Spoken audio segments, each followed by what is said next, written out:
Every team, every topic, everywhere. This is Believe.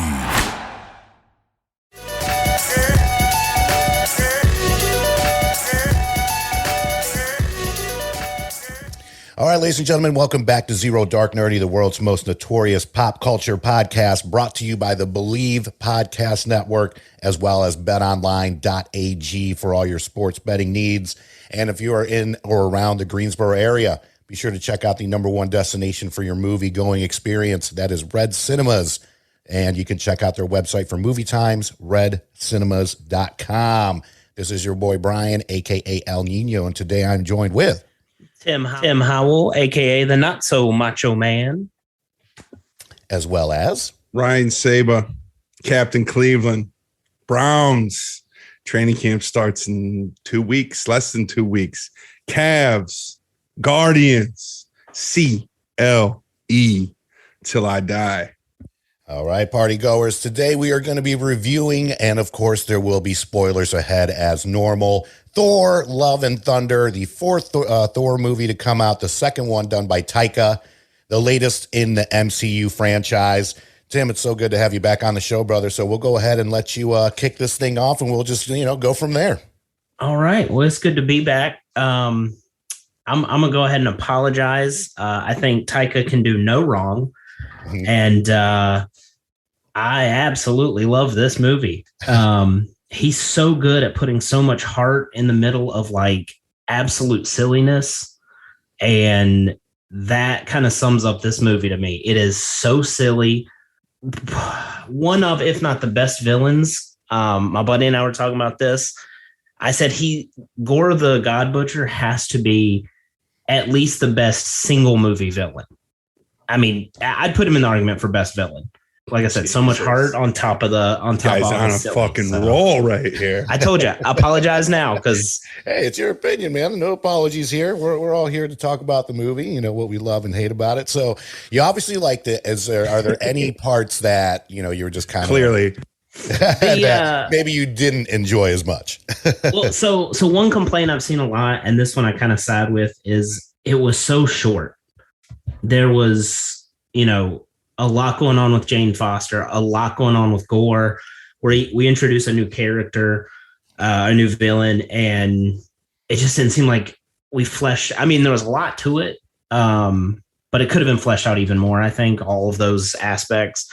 One thing, so kind of thinking about it, well, I forget what it's called now, the negative realm, or, where Gore kind of had his base. I didn't love the size of that planet.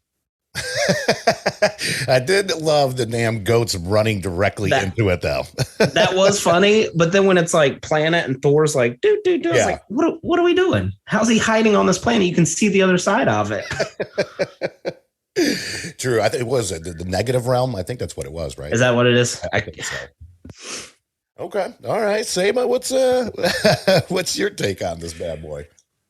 Our partners at betonline.ag continue to be the number one source for all your betting needs and sports info. Find all the latest odds, news, and sports developments, including NBA Summer League, Major League Baseball, the latest fighting news, and even next season's early NFL futures. Head to the website or use your mobile device to sign up today to receive your 50% welcome bonus on your first deposit. Just use our promo code BELIEVE, that is BLEAV, to get the bonus and get into the action. Bet online, where the game starts. It was way too long. It could have been way shorter. Look, I am a self-proclaimed, everybody that listens to this podcast from the beginning. I mean, the very first episode we ever did, or maybe the second episode we ever did, was Infinity War. So from that point on, I consistently overrate Marvel movies. This movie was fucking terrible. It was... I quit. I'm out. Horrible. It was a fucking joke. Like, I get it. It's silly and all that, but like, it was a fucking joke, dude. That opening fight scene where he was like, Thor was doing roundhouse kicks and shit. Like, it was, I looked at Courtney 15 minutes in and I go, what the fuck is this? Now, It's a 2-hour movie, an hour and 57 minutes. As bad as the first hour is, the second hour is actually pretty fucking good. But the first hour is so bad that it pulls it from the mean. So it's still in the negative for me. What didn't I like about it? Look, I like the Thor character. I like Korg. You know, Taika as the Korg character was funny. The goats were funny. Stormbreaker being jealous of Mjolnir is funny. There's funny components to it. It actually even tugs on the heartstrings a little bit. The Jane Foster shit. I've always loved you. That, I love. I'm a lover boy, so that kind of tugged on me a little bit. Thor getting the adopted daughter and giving Gore the God Butcher redemption, a redemption story within itself was good, but dude, this movie was fucking bad. Like, it is in my opinion, because Thor 2 was so dog shit. Like, nothing can be worse than that, but the original Thor was better than this. And obviously Ragnarok was great. I thought Taika had a hit with Ragnarok. He did really well with sort of taking the Thor character and making him more likable, adding the comedic element to it. But he took it so much further with this one that it was like shticky. It was a fucking joke. It did not feel like a superhero movie. And I'm gonna be honest with you, they are going to do a Thor 5 based on, some of the things that we've seen with the end credit, mid credit, and end credit scenes. I would really encourage Kevin Feige and the folks over at Marvel to find a new voice to lead the Thor franchise. Not to say that Taika isn't. I like him. He's good. But this was bad. And like I said, it ranks 3 out of 4 for me with the Thor movies. And if you lay out the MCU, which is now 29 movies, so you got a bottom 10, a middle 10, and a top 10, it's in the bottom 10 of all MCU movies for me. I mean, it's down there with Iron Man 3, fucking Avengers Age of Ultron, Thor 2. Some people don't like Captain America 1. I actually do like it, but it's down there with those dog shit movies. There's no doubt about it. Man, oh man. So I still liked it better than the Joker, though.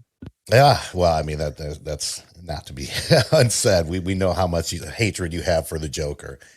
I gotta say, for me, is this one of the best MCU movies, like in the top 10? No. I enjoyed it for a few reasons, and I'll go ahead and start. I'm really glad, and Ryan, you and I talked about this briefly, to have a break from the multiverse at this point. Yes. I'm really Agreed. really glad that, they just took a timeout, and I think, I'm not going to say Taika can do no wrong. Is this one of his better films? No, but even his horrible films, I still think are pretty good compared to other movies. So with that being said, the worst Scorsese movie still better than fucking. I mean, is that what we're doing here? No. But I mean, I'm just saying though. I mean, I would probably rank this in the low 20s for me. Out of we'll have 30 this year with. You mean high 20s? No, low 20s. So like 28. Like 25 maybe. That's what okay. So it's in the bottom third for you too. It's in the bottom third, but. I will say, thank God for Tim. I will say this was an enjoyable watch. It's one of those, if you are not, because I think right now we've discussed this before. If you have not been in the MCU since the start, it can be incredibly intimidating to jump in at any given point. This is a film that fans that didn't watch, let's say, even if they didn't watch 15 out of the 29 now, if you're at least relatively caught up, you could jump into this movie. You could tell he was really going for a wide range of an audience, not just the diehards, really more the kids, the kid factor. Like, I love when Thor was able to give his power to the kids from New Asgard. I thought that scene was pretty cool. The cast actually has their own children in the movie. Mm-hmm. Gore's daughter is Christian Bale's daughter in real life. So you could tell. It's Chris Hemsworth's daughter. I'm sorry. Yes, Chris Hemsworth's daughter. Sorry about that. But Christian Bale also has his kid in there, and so does Natalie Portman too. So yeah, thank you for the correction on that. So you an old girl from Fast and the Furious. Yeah, yeah. So you could tell Taika was going in a little bit of a different direction, and obviously he got the okay from Kevin Feige to do that, because I especially think after Doctor Strange, and I know I'm not speaking for every Marvel fan out there, I'm really glad to have a break from the multiverse on this one, where it was just, you didn't have to think, you didn't have to go back and like replay every single MCU movie. You could just go into it and kind of enjoy. Now, if this movie were to kick off an MCU franchise, we'd all be probably fucked, for lack of a better term. But this was just a good one to throw in there. Is it as good as Ragnarok? Hell no. Ragnarok is in my top 5. You know, so I mean, that was always going to be a tough act to follow.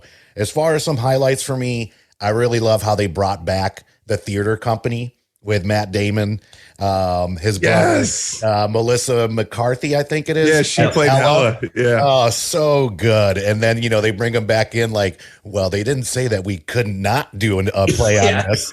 So, yeah, there were some really, really funny moments. You mentioned Stormbreaker, the jealousy of him just creeping up anytime Chris Hemsworth would talk about Mjolnir. But the goat's hysterical as well. And one thing that I really wish they would have nailed is when Mighty Thor kept coming up with a line. I was really surprised that Hammer Time wasn't thrown in there. That's what I was thinking. It's like, you have to at least. I was waiting for it. I was like, come on, please throw, as cheesy as it may sound, please throw in Hammer Time in there. But yeah, there was some tugging on the heartstrings. I really liked the way it began with how we see Gore become the God Butcher. You could just tell it was going to be a different movie from that, and especially when it was actually a superhero for the brief 45 seconds in the first hour that it was actually a superhero movie, right? And and even just the intro music was completely different than other Marvel films, so you could tell from there it was going to give you a different vibe. But that's my take on it. As far as, should we go ahead and go to mid-credit, post-credit scene? Should we go ahead and I want to say one more thing. Yeah. I thought that so at the end of Avengers Endgame, I think we were all excited about the as Guardians of the Galaxy. Yeah, just the potential of the whole as Guardians of the Galaxy, like potentially Thor would have been in Guardians of the Galaxy 3. Mm-hmm. And obviously now we know that's not happening, because Thor gave Star-Lord his ship and his crew. So you're giving me my own ship. So they're gone now. So I thought the potential of that, even in a brief 10 or 15 minutes of screen time, I thought it was wasted. I agree with you on that. I thought they could have done more with that, and it could have been more. And I thought it was wasted, and that was a little bit of a disappointment to me as well. Yeah. Own The Contractor on Blu-ray today, starring Chris Pine. Pine plays a discharged elite special forces sergeant desperate to provide for his family. When he takes on a private military forces contract, he uncovers a deep conspiracy sending him on the run for his life. Buy The Contractor and watch it today. Rated R from Paramount Pictures. Oh, yeah. I don't think that's out of the question. I think you can. There's no direct all this stuff happened with Thanos, and then days later, Thor hands over the ship to Star-Lord. They were obviously having adventures in that time. I think you go back, Guardians of the Galaxy happens there, because Star-Lord admits that Gamora's gone. So maybe Guardians 3 explains he came to terms with she's definitely officially gone. Mm-hmm. Also, I feel personally attacked, so I've got a rebuttal Saba. Do it. But that opening fight scene was ridiculous. The Van Damme on the motorcycles. But Korg is retelling this story to children. True. So to me, that whole fight scene was like, yeah, Korg is embellishing. This is over the top. It's ridiculous, but that's Korg telling the story. That's a good point. That's a good point right there. It's a decent point. All right. It's a point. How about that? I still think that they just went way too over the top, man. And look, here's the thing. Mm-hmm. I love you, man. You're allowed to like this movie, right? That doesn't change our relationship. You're still my guy. Right. You know what I mean? Like I don't think any less of you. And frankly, I've seen a lot of people on social media that really liked it. I've seen a lot of people that didn't like it. Yeah. I like a lot of the DC movies, and people fucking hate those. Like, it's all about taste, what you like, what appeals to you. For me, it was a meh. I would give it probably, 2 coins. Okay. And that's a low rating for me. But just because you give it 4 or 4.5 or whatever you give it, different strokes for different folks, baby. Oh yeah. I'm just Where would you rate it at, Tim? that's what I'm trying to. So I've been trying to separate like recency bias, and I want to go back and watch Ragnarok, because right now I'm putting it at least equal to Ragnarok.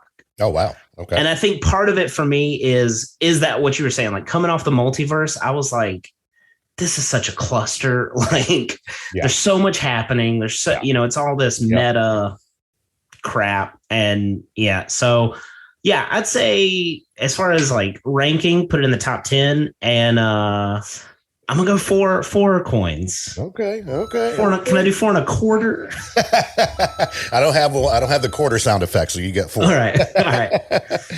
I'm gonna go with 3. Again, enjoyable to watch. Now, rewatchability factor.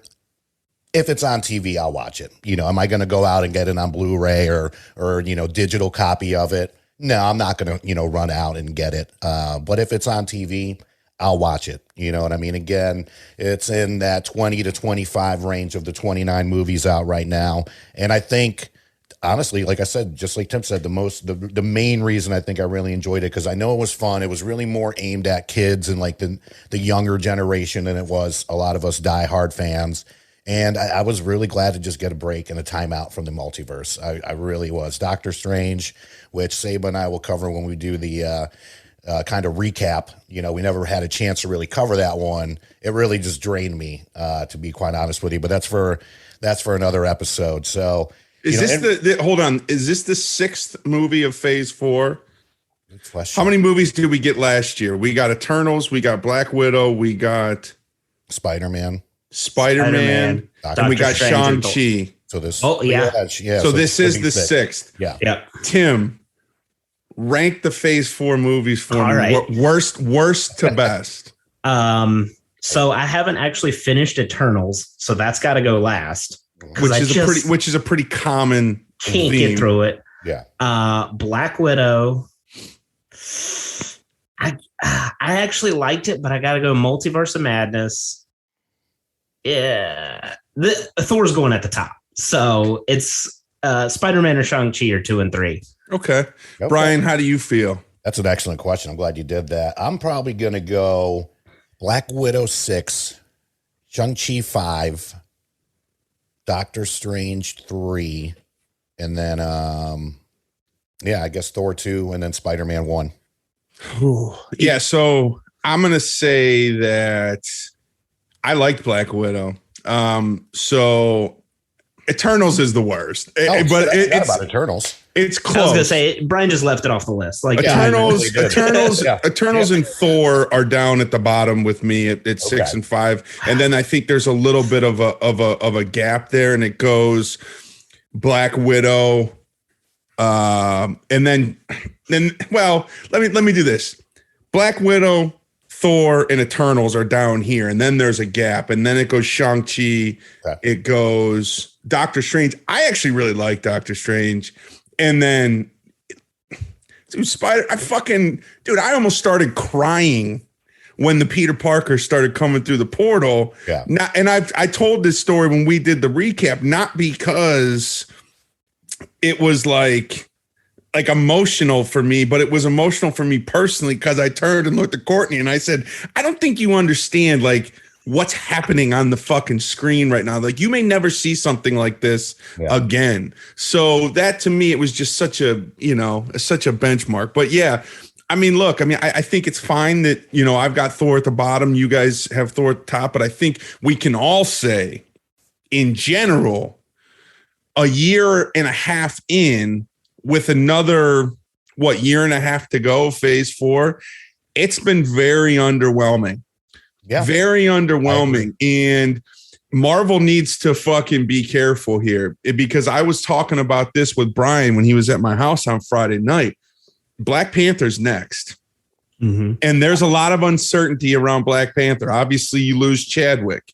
And then there was a lot of issues on set with different members of the cast. And there was rewrites taking place while they were filming the movie. Like, Thor is not getting, while some people like it and some people don't, I think the wide critical acclaim is negative. Right. So you start to get negative critical acclaim here. And then a bounce back a potential bounce back movie like Black Panther 2 misses the mark. Yeah. And then we're sitting here and we're like, all right, is there too much saturation and those kinds of things? So Right. Yeah, I think as far as Phase 4, I think Shang-Chi was a surprise kind of hit. Yeah. And then Spider-Man, I think, somewhat exceeded expectations. And then coming right off that, Doctor Strange was like, what the heck is this to a lot of people? I liked it. I did. But it is rewatching it a second time. I was like, there's so much happening. I haven't watched it a second time. It's just kind of a lot. Yeah. Since it's been on Disney, I haven't watched it. I mean, I will, but. Yeah. One thing I want to get back to Thor, the soundtrack on this was top notch. I thought I loved all the Guns N' Roses. I mean, it was Guns N' Roses heavy, but I thought it was added to the fun. Mm-hmm. Kind of took that scene from Ragnarok with the Immigrant Song from Led Zeppelin, and it was like, oh, you like that? Well, here's times 10. Yeah. But I'll segue us to the mid and post credits. Well, hold on. Hemsworth, one last thing. Hemsworth is definitely ready for that Hulk Hogan biopic. Dude, his fucking guns Pythons, baby.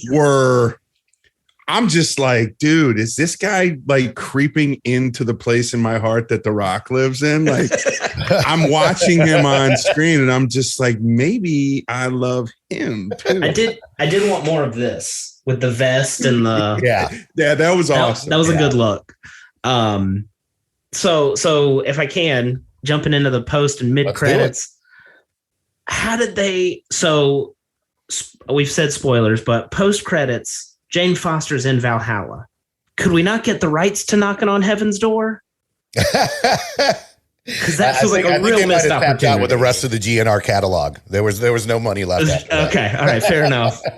Because I heard it on the radio after seeing it, and I was like, oh my god, what a missed chance there. But yeah, I thought that was just kind of a nice little bow on her story. And it was cool. All back too. I don't think it's a bow. Yeah, I think it's a transition. I think now, with the post, mid and post, where you're, obviously you had, and we forgot Russell Crowe as Zeus. I thought it was fucking hilarious. Oh, so good. When he skipped down the steps and did the little curtsy. Like, it was awesome. That was really great. But now we're getting this situation where we're going to introduce gods to the whole mix. More gods, right? You got Zeus, you got Hercules. There potentially could be, what's Hercules' brother? Infinity or whatever his name is. They can introduce more. So I think what they're doing with Valhalla, that opens the door for sort of this gateway where, our Loki comes back, right? Not this variant that's in Loki. The TV series, obviously Heimdall, Odin, not Hela because, she's a bad person. But, I just think it opens the door in Thor 5 for sort of this gods versus gods clash situation that I think, could be interesting with given, the right director that takes making superhero movies seriously. Mm-hmm. Yeah, I like that. Was not an attack on you, Tim. Yeah, I'm good. I didn't mind it. That was one of the better ones. I talked to Sabe about this too. I feel like the post-credit scenes have really lacked in this phase of the MCU, for the exception of Eternals, where you see Kit Harington go for the Dark Blade or the Dark Sword or whatever it is, and then you hear Mahershala. I mean, that was probably one of the better post-credit scenes, period, in the MCU, but really the best one so far. post credit that I've seen in this phase of the MCU, and this one wasn't bad. The rest, I mean, after Spider-Man, it was super disappointing because all we got was a trailer, pretty much, for Doctor Strange. At the end of Doctor Strange, we got to see Bruce Campbell. It's like, dude, we get it. You're in every fucking Sam Raimi movie. You got to see Doctor Strange's wife too. That's Charlize Theron. That was mid credit. Okay, yeah. So I'm just talking strictly post credit scenes now. So, and then, the one with Black Widow, that really led more to the Hawkeye show on the MCU or on Disney Plus, which was a nice little touch. I do think that will be important moving forward. And that should have been the introduction of Julia Louis-Dreyfus character. Yeah. Right. But because of Valentina, whatever. Yeah. So that would have been a little more pivotal had it come out when it was supposed to, but I do think that'll be important. I was a little disappointed that there wasn't a more clear indication of like where this phase is going. Right. Agreed. While this was that kind of break from the multiverse, it almost felt completely separated from it. Yeah. Which is fine. Yeah. But it almost was like you need something to bring it back. But Zoo, I don't know that I've ever seen Russell Crowe in comedy, but he nailed it and then could flip that Russell Crowe switch of like, oh, he's actually really scary. Yeah. And then to have Roy fucking Kent. Oh yeah, Brett Goldstein as her. Oh man. Yeah. That was, I had no idea. He looks great. I mean, he looks like what I would imagine a Hercules to look like. So I'm excited for that. That was a great mid-credit scene. When do we hear the word mutant on stage, or on screen? Eventually that's going to happen. And, as we know, they introduced Professor X, but he was never referred to as a mutant or anything like that. Yeah. So look, there's plenty to come. Blade, the Black Knight, and who else is in that? Ghost Rider and the Daredevil. I think they're the Dark Suns or the Dark Knights. Midnight Suns. Midnight Suns. I mean, dude, they could do so much. Like, what they're doing here with this phase 4 is just kind of laying the groundwork for these branches. Yeah. But while within it, they're going to have the whole King arc. And I think it's important to like look back at phase 1. Like they were loosely connected until the Avengers. They didn't know what they were doing. Well, that's true. And they didn't know they had them at MCU. And I think maybe it's our fault, right? Maybe it's our fault that we had these expectations that like, now that they know what they're doing and they're planning while they're doing phase 4, they're planning phase 5, phase 6, etc. Yeah. That like there was going to be sort of this cohesiveness, and maybe it'll all make sense 5 years from now, right? We'll look back and we'll be like, oh shit, yeah, I think the two movies, I think they're both next year, Quantumania and the Marvels. Yes. I think those are going to be the ones that kind of tie it all together. The TV show, everything going on with like Loki and the variants, and then multiverse, all of it. I think so. You're getting next year. You're getting Quantumania. You're getting Kang and Ant-Man Wasp 3. Yeah. You're getting Guardians of the Galaxy 3. I think you're getting Fantastic Four at the end of next year as well. I think that's a holiday season release. They haven't kind of officially said it, but next week or 2 weeks from now, July 23rd at San Diego Comic-Con, I think next year and the year after, we're probably going to get a Black Panther trailer next week or 2 weeks. It'll all become a lot more clear. I think they're going to add some clarity to the TV series as well. Obviously we know of, Armored Wars and, the one with Justin Hammer and Don Cheadle. They also got the one with, my IT guy from, and Nick Fury, where they're in space. There's a Marvel TV show of that coming out, Secret Invasion. Yeah. So, I mean, look, all this shit's they'll find a way. They'll find a way to tie it together. And right now, maybe this sort of hectic nature of it, this disjointed sense that we're all getting, maybe it's all by design. Yeah. Hopefully, I mean, Feige's led us straight before. And I mean, once they finally figured it out that the end game for all those phases was going to be Thanos, it was easier for them to connect the dots. Where you're right. I think this one, we're waiting to see who the next big bad's going to be. I mean, Feige already said there's not going to be another Avengers. Now, there could be a Young Avengers movie. I'm sure there will be. But we're also still waiting for Doctor Doom. I thought based on where did he go to, Gore? Did he go to Eternity? Yeah. Yeah. So the outline, I was like, oh my God, we're going to get like, this could be Galactus. You know what I mean? So there's a lot of confusion. It's like, all right, we're getting some villains here and there, but when are we going to start getting the Doctor Dooms? When are we going to get the Galactuses of the world or the universe, really? Things like that. Yeah. So, I mean, we'll see what happens. Definitely not off to a great start, but we'll see. One thing you mentioned, bringing in all the pantheons of gods, and they had like ridiculous ones, but they mentioned Ra from Egyptian, kind of a subtle tie-in to Moon Knight. I thought, sure. That they didn't go any farther than that, but it's like, oh, this is how all these different gods are allowed to exist, and because Moon Knight Asgard has problems to tie are in. Asgard. Yeah. Moon Knight has to tie in some way, right? Yep. Like they're not just doing these one-offs. Like they're all gonna feed into the story somehow, right? So, well, that's going to be up to Oscar Isaac because he only signed on. He didn't want to be, signed on for 3 or 4 and kind of at the mercy of Disney. So he said, I'll do this one season and then we'll catch up after. So it's obviously going to be up to him and his schedule to be able to go from there. Obviously, right now, I think they just wrapped on Dune 2, even though, if he's in it, that's for another episode. I don't want to ruin anything for anybody. But, so there's that too. You know what I mean? It could be oversaturation between the Disney Plus shows as well. I still got to watch Miss Marvel. I'm going to wait for that to wrap. And I'm two episodes in. Binge it through. There you go. As always, be sure to follow us on social media, Zero Dark Nerdy, Twitter, Facebook, Instagram, TikTok, all that fun stuff. And as always, big thank you to our sponsors out there, the Believe Podcast Network. Be sure to check out their website. That is BLEAV.com. BetOnline.ag for all your sports betting needs. And, of course, the best movie theater here in the Triad area, Red Cinemas. Be sure to check out their website, redcinemas.com. More episodes coming your way.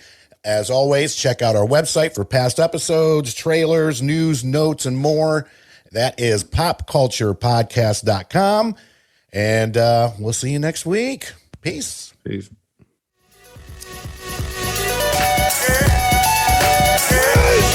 Yeah! Victory! And anger management? Fuck anger management.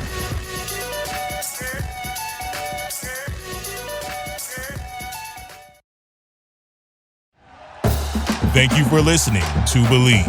You can show support to your host by subscribing to the show and giving us a 5-star rating on your preferred platform. Check us out at Believe.com and search for BLEAV on YouTube.